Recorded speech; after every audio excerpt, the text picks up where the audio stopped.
ये 4% रिजर्वेशन इसलिए निकाला गया कि मुसलमान बहुत खामोश है, मुसलमान बात नहीं करता है, मुसलमानों के अंदर बेदारी नहीं है, इसलिए ये एक चीज हुई है।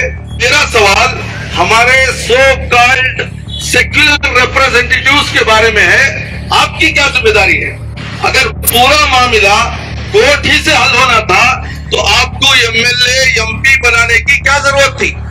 आपको मालूम भी है कितने हमारे एजुकेशनल सीट्स खराब हो गए हैं। तकरीबन 300 मेडिकल सीट हमारे निकाल लिए गए हैं। साल में एक मरतबा 300 सीट हमें मिलते थे, वो अब हमें आइंदा नहीं मिलेंगे। और इसी तरीके से इंजीनियरिंग में 1700 सीट हमें मिलने चाहिए थे रिजर्वेशन के तहत, आइंदा वो नहीं मिलेंगे। इसी तरीके से तकरीबन 2000 गवर्नमेंट जॉब्स हम अलग अलग तरीकों से हमें मिलना चाहिए था, वो नहीं मिलेंगे। इसका जिम्मेदार कौन है?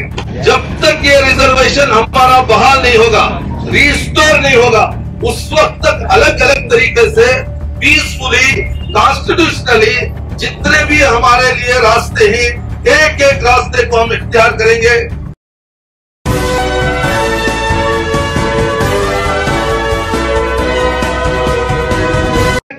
मुसलमानों को बिल्कुल खुसूस के साथ स्पेशली ये जो है रिजर्वेशन दिया गया था। अब सवाल ये पैदा होता है, ये रिजर्वेशन निकालने के लिए किसने एप्लीकेशन डाला था?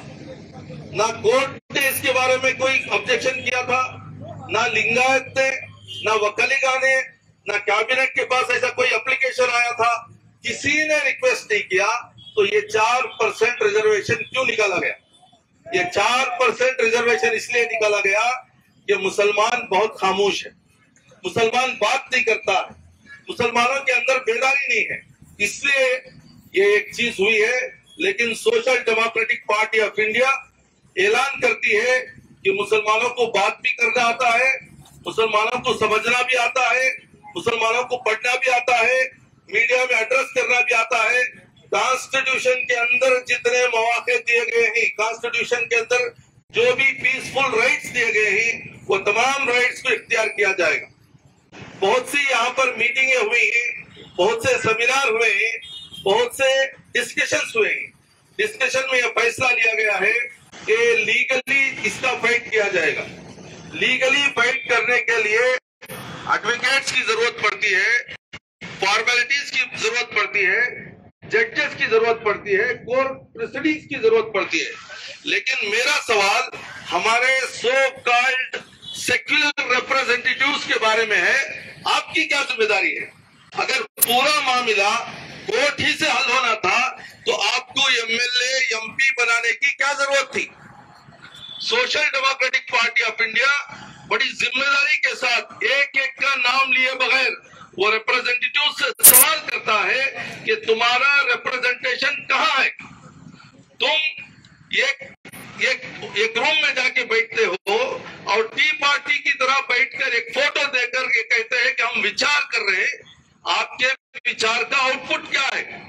जितने भी मीटिंग्स अब तक हुए हैं उसका आउटपुट क्या है? यहाँ पर एजिटेशन का माना हमारे जो भी जवाबित हैं वो तमाम चीजों का ख्याल करके हमने प्रोटेस्ट किया है। कर्नाटका के अंदर कर्नाटका के अंदर 2-4 हादिसात हुए हैं। टीजे हल्ली का मामला हो या उससे पहले डेक्कन हराल्ड का मामला हो या उर्दू न्यूज का मामला हो, वो एक जज्बाती क्राउड की वजह से तशद्दुद हुआ है।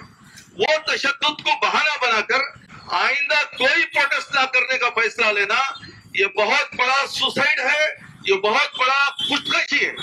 इंडिया के अंदर डेमोक्रेटिक तरीके से, डिसिप्लिन तरीके से, कॉन्स्टिट्यूशनल राइट्स के साथ एक बराबर का जबरदस्त मैसेज देना, ये हम तमाम की जिम्मेदारी है।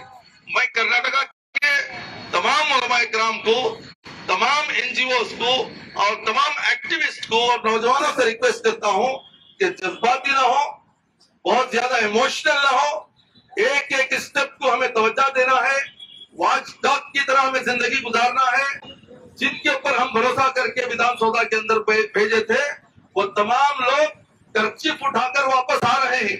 वो आकर बेडरूम में और छोटी छोटी रूमों में उलमा के पास आके पूछ रहे करना क्या है, अरे हम सब मिलकर आपको जिम्मेदारी दिए थे, विधानसभा को जाओ, कानून बनाने की जगह जाओ, वहां जाकर अपना लोहा मनवाओ, कॉन्स्टिट्यूशन के अंदर क्या क्या राइट्स है स्टडी करो, क्या तरीके से एजुटेशन करना है वो एजुटेशन करो। Social democratic party of India ये एसडीपीआई के माध्यम से आप तमाम से रिक्वेस्ट करता है कि जो भी फिस्तायत हो रही है वो तो गुनाह है, वो तो सजा के लायक है, लेकिन उसे देखकर खामोश बैठना, कंफ्यूजन क्रिएट करना, गोंदला क्रिएट करना और तमाम की जबानों को बंद कर देना, तमाम को दीवारों तक ढकेल देना, ये भी अच्छी चीज नहीं है। हम जज्बाती नहीं होना है, बहुत ही होश के साथ, जिम्मेदारी के साथ ये प्रोटेस्ट हमें करना है।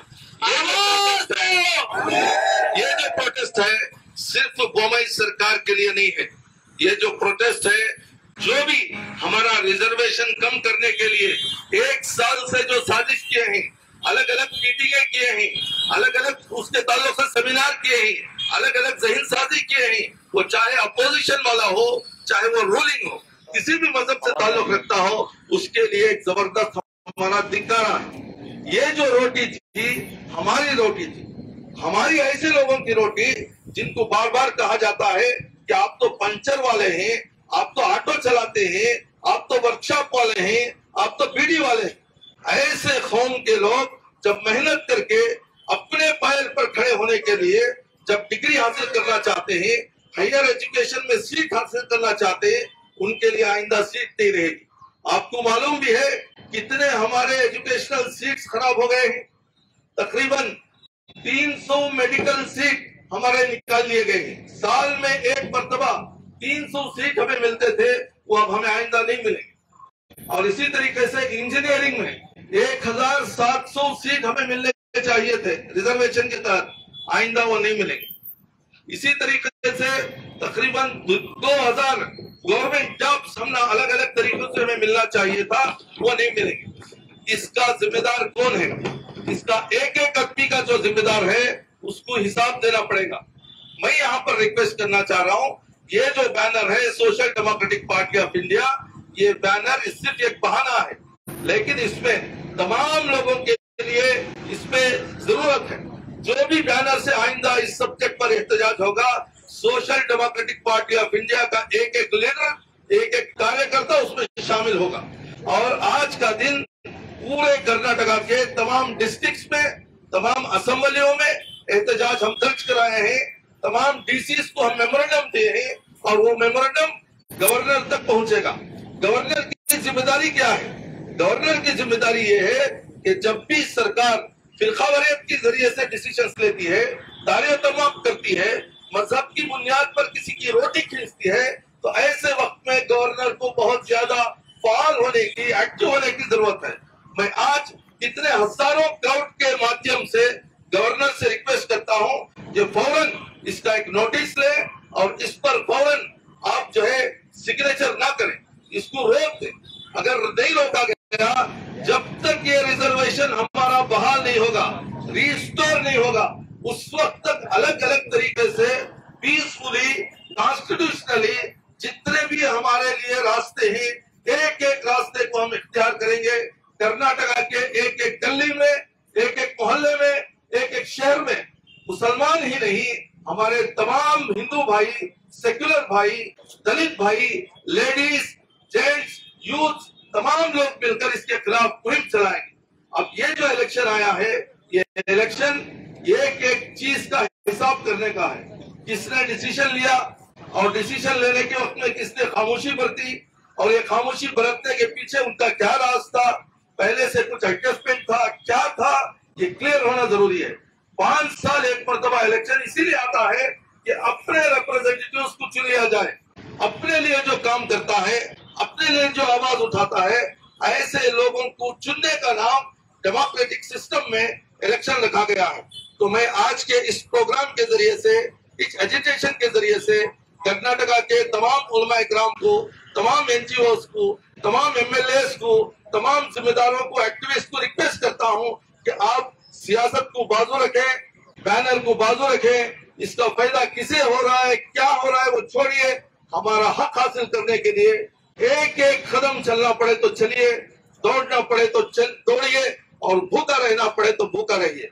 हम देखते हैं एक एक लीडर के लिए कितना एहतजाज करते हैं, एक एक लीडर के लिए कितने केसेस हमारे ऊपर लेते हैं, लेकिन ये एक लीडर का मामला नहीं है, पूरी कौम की आइंदा का फ्यूचर का मामला है। तो इसलिए मेरा यह भी सवाल है, जब ये सेक्युलर गवर्नमेंट कर्नाटक के अंदर सिद्धरामैया और कुमारस्वामी की गवर्नमेंट जब थी, उस वक्त में 10% के रिजर्वेशन को बढ़ाया जा सकता था, लेकिन किसी ने उसकी तरफ तवज्जो नहीं दी।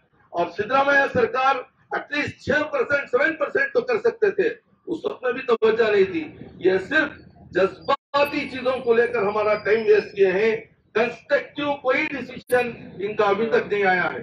तो social democratic party of India तमाम कर्नाटका की अवाम की जानिब से गवर्नर से रिक्वेस्ट करता है कि फौरन इसका नोटिस लिया जाए और आइंदा बहुत बड़े एहतजाज से पहले ये वापस लिया जाए। शुक्रिया।